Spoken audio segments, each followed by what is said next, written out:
WA2S Films, an award-winning nonprofit conceived to explore, observe, and produce programs about human-animal interaction. On this episode of The Rescuer's DNA,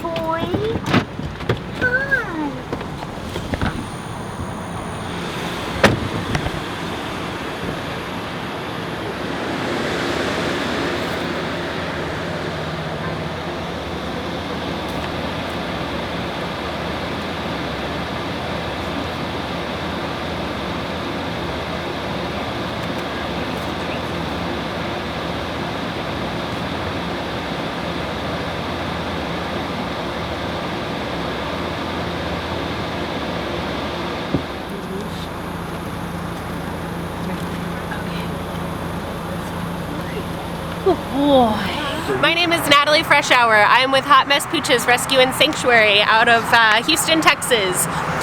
Today we are sending a whole bunch of dogs up to Toronto, Canada, and a few will be going to Ohio as well. So I'm going to call out, hopefully these are all of the dogs that we have on the list so far. So I'm going to call out some names, or if you give me some names and tell me who's here. A lot of these dogs are dogs that are either owner surrenders, people who have lost, people who have lost their homes, their cars, their jobs. Some of these dogs are dogs who have been in rescue, and we're trying to make space for other dogs that are going to be coming in. Some are dogs that have come from other rescues who have totally lost everything. So what we're trying to do is we're trying to get as many dogs out of Houston as possible right now to prepare for the influx of dogs that will be hitting us here in a few weeks whenever all of the strays from the hurricane are released. This is just kind of how we are, but she's also, we're not typically surrounded by a whole bunch of people and a whole bunch of cars, so she knows that something's going on. We've been to the vet this week, we got a bath this morning. So she knows that something's going on. I know that this is what's best, and I know that we're going to keep in touch with our adopters, and we know that we're going to establish good relationships. A lot of my adopters become friends.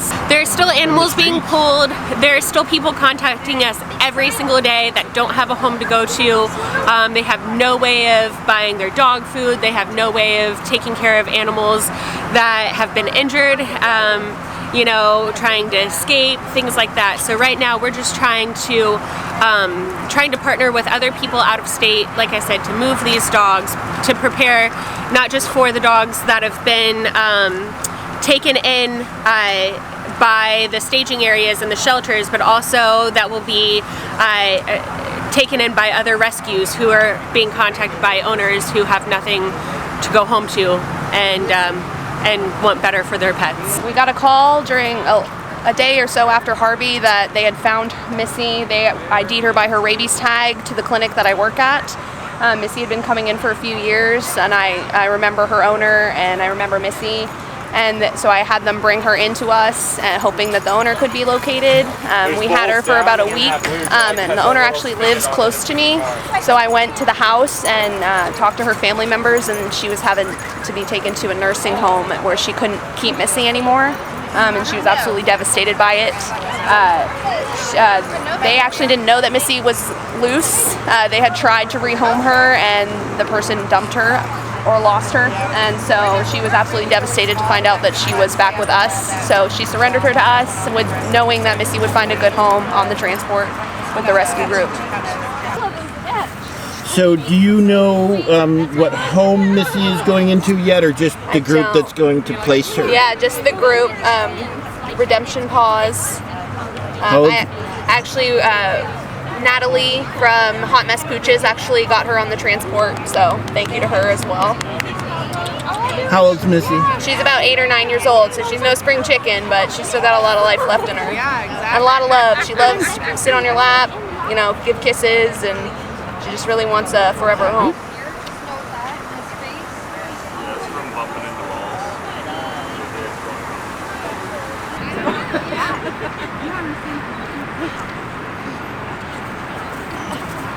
Yeah, these. I don't want to be standing. These people need help loading stuff up. These stand. Yeah, this is Ryan Reynolds. That's Ryan Gosling, and that's Shania Twain. We're gonna take you home and find the beautiful. Yeah, cool. I'm like, no, she's about 8 months old.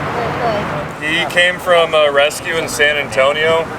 When we got him, he had glaucoma in both of his eyes, and one of his eyes was bulging, so we figured the most humane thing to do to help him out was to remove his eyes. Hello everybody, we have merch! Woo!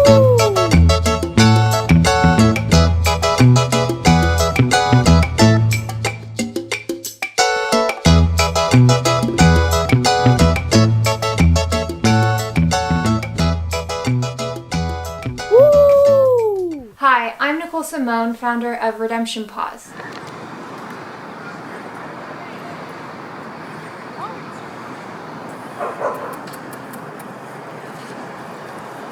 Grass is sensed. Good, how are you?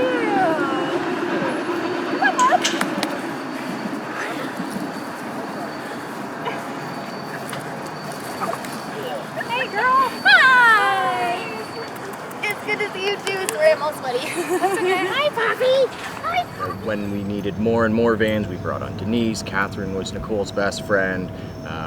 Curtis, her boyfriend, got involved. And before we went down, we registered as a not-for-profit corporation. Yeah, that's an important thing, I think, that needs to be noted, that we all sat in your boardroom one Sunday, I think, and registered Redemption Paws. Like, Nicole is not the founder, technically, of Redemption Paws. There's 5 of us. There's 5 of us that were the founders of Redemption Paws, and we created Redemption Paws in that boardroom down to the registration that day, and the plan and the execution was a 5+ person venture. It was not Nicole. $100 of that was supposed to go back to the Sending Rescue, which I think Hot Mess is the only one that got that. I know I've had messages from rescues that didn't. It was the same for me. Like, after that initial meeting, after you guys got back from that first trip, it was going to be like a debrief meeting, like what happened, what can we do better, what didn't go very well. At that meeting, it became very, very clear that our opinions and thoughts on the shape of the rescue and the direction of the rescue did not matter whatsoever. She wanted all of the camera and FaceTime. It's kind of how that worked, I think. Yeah. Well, I worried about my own reputation. I can't be. Something is going to come to light. This is going to blow up at some point, and I need to be 100 degrees of separation away from this organization. And a lot of people are part of Redemption Paws because I was so devoted to it. I know friends of mine that have donated thousands and thousands and thousands and adopted so many dogs. If you're going to be a not-for-profit rescue and fundraise money, but you're very profitable and still selling the dogs, where do the ethics sit there? So in Canada, we outlawed puppy mills. You can't buy dogs in stores anymore, right? Or at least in Ontario. So the only valid way to get dogs is from a breeder, which a breeder has to do, the shows and show champion dogs and breed those lines, or rescue. It's the only other way to get dogs. But under this guise, you have 250 dogs that Redemption Paws has confirmed publicly. $450 a dog, if it's not more. Plus the fundraising that they do. I mean, right now she's asking for $10,000 to go for Florence. Mm-hmm. Plus the T-shirts, plus the events, plus the cash, plus the checks that get sent in, plus everything. You're looking at $200,000 to $300,000 in 1 year. I mean, it's all volunteer time for everyone other than her. Right. Yeah. There's a lot of dogs that don't need a lot of medical care. Mm-hmm. She always seems to bring in a couple to get that attention. This dog's blind, this dog needs this surgery, this dog needs that surgery. So there's a little bit of, which is probably $500 or $1,000 in surgery.